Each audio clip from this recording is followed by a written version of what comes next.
सबसे पहली बात है, लाइफ में सक्सेस हासिल करना चाहते हो तो बहरे हो जाओ, क्योंकि ज़्यादातर लोगों की बातें हमें डीमोटिवेट ही करती हैं। आपने नोटिस किया होगा, हम सभी जब भी कुछ नया करने की कोशिश करते हैं तो हमारा साथ देने वाले, हमें मोटिवेट करने वाले बहुत कम ही लोग होते हैं, पर हमें डीमोटिवेट करने वालों की संख्या हज़ारों में होती है।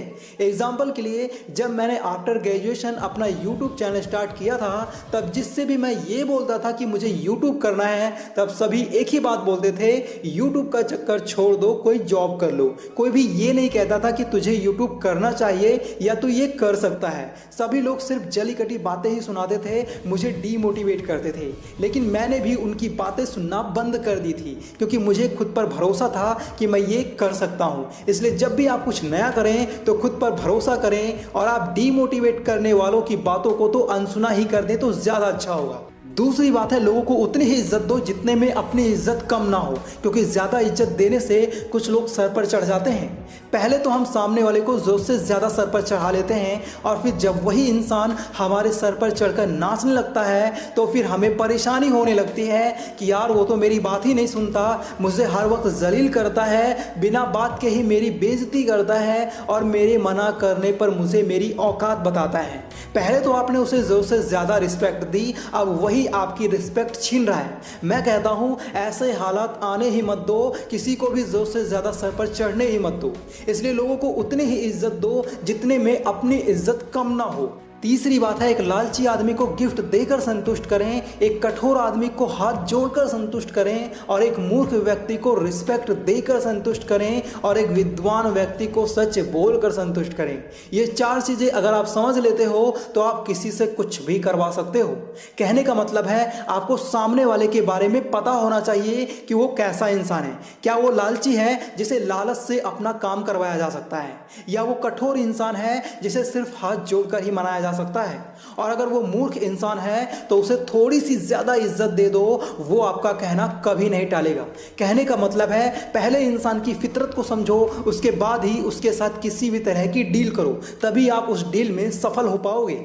चौथी बात है, जो धनवान है उसी को आज के युग में विद्वान और सम्मानित व्यक्ति माना जाता है। एक चीज़ अपने दिलो दिमाग में बैठा लो, आप चाहे कितने भी इंटेलिजेंट और अच्छे इंसान क्यों ना हो, अगर आपके पास पैसा नहीं है तो आप ना ही इंटेलिजेंट माने जाएंगे और ना ही एक रिस्पेक्टेड पर्सन, क्योंकि हमारे समाज में लोग उसी के आगे पीछे लगे रहते हैं जिसके पास पैसा होता है। भले ही वो इंसान कैसा भी हो, इससे उन्हें कोई फर्क नहीं पड़ता। बस अगला आदमी पैसे वाला है तो समझो वो इज्जत वाला भी है और विद्वान भी है। मेरे कहने का मतलब है, अगर आप टैलेंटेड हैं तो लोग आपको तभी टैलेंटेड कहेंगे जब आपके पास पैसा होगा। इसलिए सबसे पहले पैसे वाले बनो, उसके बाद रिस्पेक्ट और औधा अपने आप मिल जाएगा।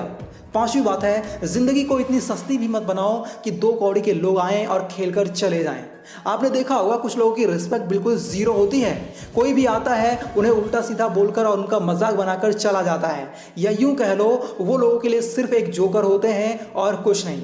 आपके ग्रुप में भी ऐसा कोई ना कोई जरूर होगा जिसका सब मजाक बनाते हैं, जिसे सब मूर्ख समझते हैं। वो भले ही बाहर से ये दिखाता है कि उसे कोई फर्क नहीं पड़ता, लेकिन हकीकत में वो अंदर ही अंदर दुखी होता है जब कोई उसका मजाक बनाता है। तो आपके साथ ऐसा ना हो, उसके लिए सिर्फ इतना कहना चाहूंगा, अपनी लाइफ को इतनी भी सस्ती मत बनाओ कि दो कौड़ी के लोग आपकी लाइफ के साथ खिलवाड़ करके चले जाएं।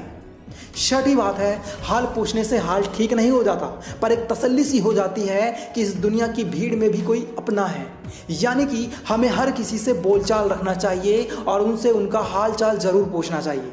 ऐसा करने से सामने वाले के दिल में आपके लिए रिस्पेक्ट पैदा होना शुरू हो जाती है, और इसी रिस्पेक्ट की वजह से अगर आप फ्यूचर में उसी इंसान से किसी काम के लिए कहोगे तो वो आपके किसी भी काम के लिए मना नहीं करेगा। आज के टाइम में अगर सामने से कोई ये कहता है कि तुम चिंता मत करना, मैं तुम्हारे साथ हूँ, भले ही वक्त पड़ने पर आप उसके काम ना आए, लेकिन आपकी इतनी सी बात से वो आपको एक अच्छा इंसान समझना शुरू कर देता है और उसे लगता है कि इस दुनिया में मेरा भी कोई वेल विशर है। सातवीं बात है, वक्त अच्छा हो तो आपकी हजारों गलतियां भी मजाक लगती हैं, और अगर वक्त बुरा हो तो आपका एक मजाक भी 1000 गलतियों के बराबर होता है।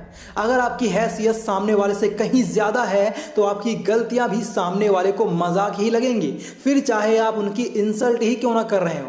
पर अगर आप सामने वाले से कमजोर हो, गरीब हो, तो आपका मजाक भी उसे पसंद नहीं आएगा। ये दुनिया की एक कड़वी सच्चाई है। आठवीं बात है, किसी भी काम की शुरुआत करने से पहले उस काम के बारे में सोचो, समझो, फिर उस काम को करो। अगर आप किसी भी काम को करने से पहले इन तीनों चीज़ों का ध्यान रखते हो तो इस बात के ज़्यादा चांसेस बनते हैं कि आपको लॉस नहीं होगा।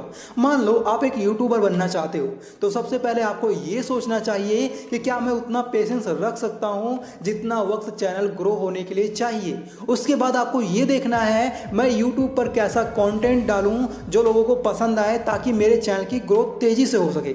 इन सभी बातों को सोचने समझने के बाद आपको एक यूट्यूब चैनल शुरू करना चाहिए, तभी आप एक सक्सेसफुल यूट्यूबर बन सकते हो। ऐसा नहीं होना चाहिए कि दूसरों को देखा और खुद भी वही काम करना शुरू कर दिया। अगर आप बिना सोचे समझे कोई काम करोगे तो आप उस काम को ज्यादा दिन तक नहीं कर पाओगे और हार मानकर उस काम को छोड़ दोगे। नौवीं बात है, अपने गमों और परेशानियों को सीने में दफन कर लो। अगर इन्हें चेहरे पर सजाओगे तो कमजोर हो जाओगे। चलो माना आपका किसी ने दिल तोड़ा है, आपको धोखा दिया है या आपका लॉस किया है, लेकिन अब इसका ये मतलब तो नहीं कि आप इन सभी परेशानियों को हर किसी को दिखाते फिरो। जो बात आपके साथ हो गई है उसे अपने सीने में दफन कर लो और खुद से ये वादा करो कि लाइफ में दोबारा अपने साथ ऐसा कभी नहीं होने दोगे। क्योंकि अगर आप अपने गमों को अपने फेस पर बनाए रखोगे तो लोग आपसे दूर होना शुरू हो जाएंगे और आप स्ट्रेस में चले जाओगे। आपके साथ ऐसा ना हो उसके लिए अपने दुखों को अपने चेहरे पर झलकने मत दो, उसे अपने सीने में ही दफन करके रखो। और 10वीं बात है, राजनीति में हिस्सा जरूर लें, नहीं तो मूर्ख लोग भी आप पर शासन करना शुरू कर देंगे। कुछ लोगों को पॉलिटिक्स में इंटरेस्ट नहीं होता तो वहीं कुछ लोग पॉलिटिक्स में बहुत ज़्यादा इंटरेस्ट लेते हैं। ज़रूरी नहीं पॉलिटिक्स सिर्फ बड़े लेवल पर ही होती है, पॉलिटिक्स का यूज़ लाइफ के हर मोड़ पर किया जा सकता है। और जो लोग पॉलिटिक्स करना नहीं जानते वही सबसे ज़्यादा दुखी होते हैं। इसलिए हर इंसान को पॉलिटिक्स खेलना आना चाहिए, नहीं तो कोई भी आप पर धौंस जमाने लग जाएगा। इसलिए जब भी मौका मिले राजनीति में हिस्सा जरूर लें, फिर चाहे वो आपके घर की पॉलिटिक्स हो या फिर दुनिया की। दोस्तों, इस वीडियो को अपने फैमिली मेंबर्स और अपने दोस्तों के साथ जरूर शेयर करें ताकि उन्हें भी कुछ नया जानने को मिल सके।